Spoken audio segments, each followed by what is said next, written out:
el dardo que voló por encima del set. La escena estaba servida como en esos programas donde uno cree que todo es una charla tibia de sobremesa. El SAT del canal del fútbol brillaba bajo las luces frías, el conductor acomodaba sus papeles y el resto de panelistas repasaba mentalmente la rutina del día. Pero Iván Hurtado, el bambán, el excapitán, el zaguero que alguna vez fue el muro de la tricolor, no vino a ser figurante de utilería.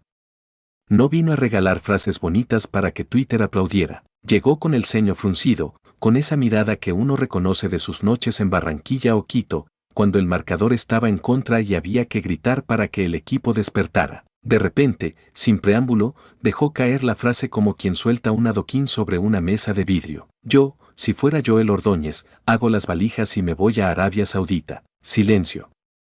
El aire, espeso.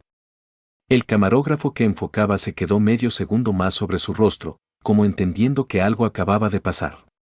El conductor sonrió nervioso, buscando el remate, pero el bambán no iba a soltar una ocurrencia al paso. No era un chiste, no era un recurso televisivo, era un consejo directo, cargado de pólvora y de experiencia. Ahí no había marketing, ni medias tintas, ni diplomacia de representante.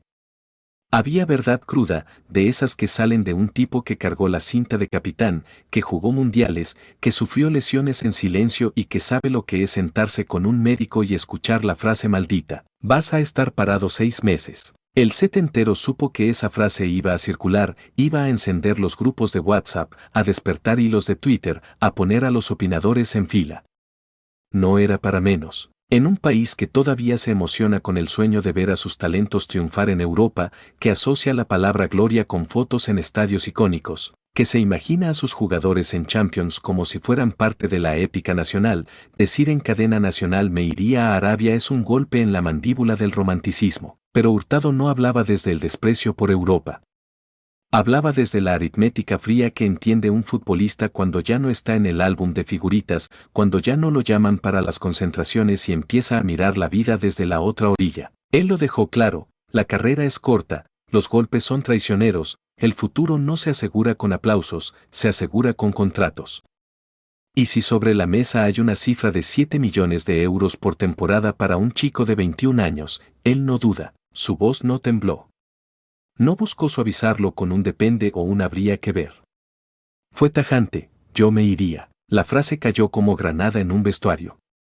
En cuestión de minutos, las redes sociales ya tenían fragmentos del video, las capturas de pantalla recorrían grupos de hinchas y los debates se abrían como heridas. ¿Cómo va a mandar a un muchacho a un fútbol menor? Es un consejo sabio, que piense en su familia. Europa te da la gloria, Arabia la chequera. ¿Por qué no se pueden tener las dos? Ese día, más que un análisis, Hurtado encendió una hoguera. Porque detrás de esa recomendación había un mensaje implícito para toda una generación de futbolistas ecuatorianos: el romanticismo es hermoso, pero la estabilidad económica es irrevocable. La gloria se celebra, la renta se cobra. Y ahí, justo ahí, comenzó la historia que nos trae hasta hoy. Joel Ordóñez, 21 años, defensor central del Brujas, formado en Independiente del Valle, con pie derecho fino para salir jugando y temple de veterano para cortar a tiempo, convertido de repente en protagonista de una novela de mercado que tiene 2 escenarios, Marsella o Arabia Saudita. El primer capítulo ya estaba escrito. Y no lo escribió un periodista ni un representante, lo escribió Iván Hurtado, en vivo, frente a todos. Joel Ordóñez, el zaguero que aprendió a pensar antes de barrer. Antes de que Iván Hurtado dijera su nombre en televisión y lo pusiera en la órbita del debate nacional, Joel Ordóñez ya estaba escribiendo su propia historia, aunque en silencio, lejos de los reflectores que tanto seducen. Nació con la genética del defensor moderno, ese que no solo despeja, sino que interpreta el juego. Y eso, en Ecuador, no siempre es casualidad. En su caso, fue producto de una escuela que ha convertido a Independiente del Valle en un laboratorio de futbolistas pensantes. Joel llegó al club de Sangolquí siendo apenas un adolescente y desde el primer entrenamiento entendió que ahí no se premiaba al que despejaba más fuerte, sino al que despejaba mejor. Los formadores le enseñaron que el primer pase no es un trámite, sino la llave que abre el ataque.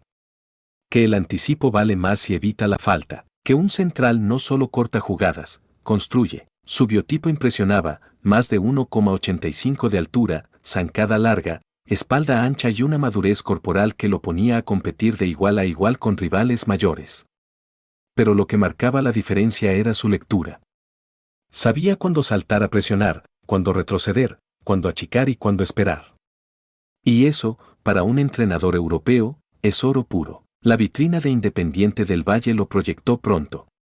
No fue un paso fugaz, ganó títulos juveniles, jugó torneos internacionales y aprendió a convivir con la exigencia de un club que, pese a no tener la presión mediática de otros, tiene estándares altísimos en cancha y fuera de ella. Cuando el Brujas lo fichó, muchos lo vieron como un salto natural.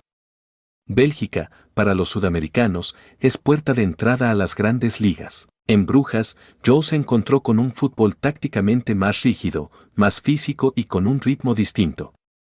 No tardó en adaptarse.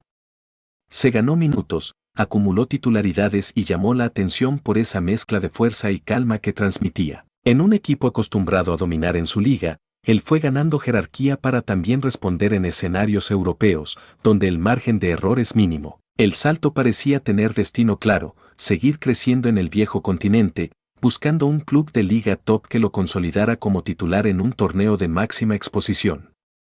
Y ahí es donde la historia cambia de guión, una oferta de Arabia Saudita, 7 millones de euros por temporada y el interés concreto del Olympique de Marsella. A los 21, Joel está en esa intersección en la que cada paso define una década. El fútbol le pone sobre la mesa dos caminos distintos, uno, la ruta clásica hacia la gloria europea, otro, la vía acelerada hacia la estabilidad financiera. Y en medio, las voces, las de su familia, las de su representante, las de analistas como Hurtado y, sobre todo, la suya. Porque si algo dejó claro su formación en Independiente del Valle es que en el fútbol, como en la vida, no siempre gana el que corre más rápido, sino el que decide mejor. La puja, Marsella, Al Hilal y el tablero en llamas. En el ajedrez del mercado de fichajes, hay movimientos que se ven venir y otros que irrumpen como un jaque inesperado. El caso de Joel Ordóñez es de esos que empezaron como rumores de pasillo y, en cuestión de días, se convirtieron en una guerra abierta entre dos mundos, la exigencia europea y la opulencia saudí. El Olympique de Marsella fue el primero en mover ficha con intención clara. El club francés, experto en convertir jóvenes promesas en piezas de élite, vio en Joel un central moldeable, listo para absorber la intensidad de la Ligue 1 y crecer en el contexto de un equipo que alterna entre la presión local y la exposición de la Champions League o Europa League. Sus ojeadores lo habían seguido de cerca desde la última temporada y la salida de un par de defensores abría la puerta a un fichaje estratégico. Marsella es un hervidero. Su estadio, el Velódromo, no perdona errores y, al mismo tiempo, premia la entrega. Allí, un defensa no solo se enfrenta a delanteros rápidos y potentes, sino a la presión de una hinchada que exige más que resultados, pide carácter. Para un jugador como yo, formado en disciplina táctica y temple, es una oportunidad de forjarse en el fuego. Pero mientras el interés marsellés ganaba tracción en los medios europeos, desde el Golfo Pérsico llegó una llamada que cambió el volumen de la conversación.